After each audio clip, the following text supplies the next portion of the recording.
শুরু থেকেই তাকে আমার ভীষণ পছন্দ, কিন্তু সে আমাকে পাত্তা দিত না। কারণ ওর একটা সম্পর্ক ছিল, দুজনের রসায়ন দারুণ। কিন্তু ছেলেটা এক সময় ওকে ধোঁকা দেয়, তখন প্রচণ্ড ধাক্কা খায় মেয়েটি। তখন ফেসবুকে আমাদের ধীরে ধীরে কথা শুরু হলো, অনেক টেক কেয়ার নেওয়া শুরু করলাম মেয়েটির। কিন্তু তারপরও আমাকে পছন্দ করতো না। আমি তো নাছোড়বান্দা। আব্বুর ইচ্ছা ছেলে মেডিকেলে পড়ে ডাক্তার হোক, তারও ইচ্ছা আমি ডাক্তার হই। কিন্তু আমার শখ সংগঠন, লেখালেখি আর ভ্রমণ। ডাক্তারি পড়ার ইচ্ছা না থাকলেও রংপুরে কোচিং করেছিলাম মেডিকেলে। ভর্তির কোচিং পর্ব শেষ হলো। এরই মধ্যে বিভিন্ন বিশ্ববিদ্যালয়ে ভর্তি পরীক্ষা দিলাম, কোথাও চান্স পাচ্ছিলাম না। এমন সময় মেয়েটি আমার সঙ্গে নরম সুরে কথা বলা শুরু করলো। মনে হলো মন একটু গলেছে। নিয়মিত আমার খোঁজ নিত, আমি পড়াশোনায় আগ্রহী হলাম। মেরিন ইঞ্জিনিয়ারিংয়ে ভর্তির সুযোগ পেলাম। এভাবেই চলল বছর 2। তখন আমাদের খুব ভালো বোঝাপড়া, আমাকে সব সময় পাশে থেকে সাপোর্ট দিত, খুব ভালোই চলছিল।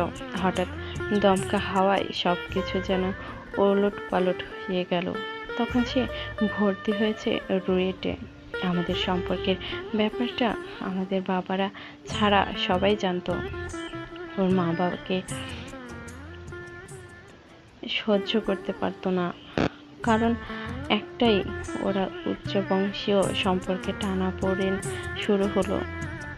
তারও কিছুদিন পর আমি ওর জীবন থেকে মুছে যাই।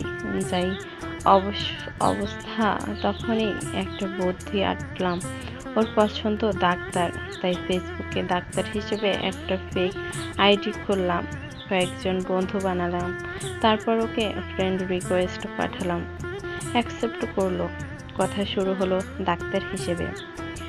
আমার এক মেডিকেল বন্ধুর কাছে চিকিৎসা বিজ্ঞান সম্পর্কিত প্রাথমিক জ্ঞান নিল। মাঝে মধ্যে কথার মধ্যে মেডিকেলীয় টার্ম যোগ করতাম, ওর মনের কথা বলে দিতাম।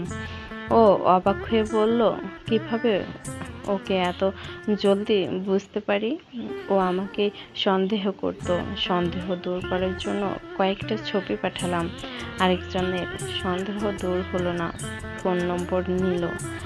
আমার এক বন্ধুকে ধরিয়ে দিলাম, আমার সে বন্ধুর সঙ্গে কথা বলল, সন্দেহ পুরোপুরি দূর হলো ওর। ফেক হয়ে ওর সঙ্গে ভালো বন্ধুত্ব গড়ে তুললাম। 1 মাস খুব ভালো কাটছিল আমার। ওকে তো আমি জানি, কিন্তু ওর কাছে আমি অজানা একজন। আমি ওকে ডাক্তার হয়ে প্রপোজ করি, আমাকে মুখের উপর নায়ক করে দিয়ে তার সত্যিকার প্রেমের কথা জানালো। সে প্রেমের নায়ক আমি।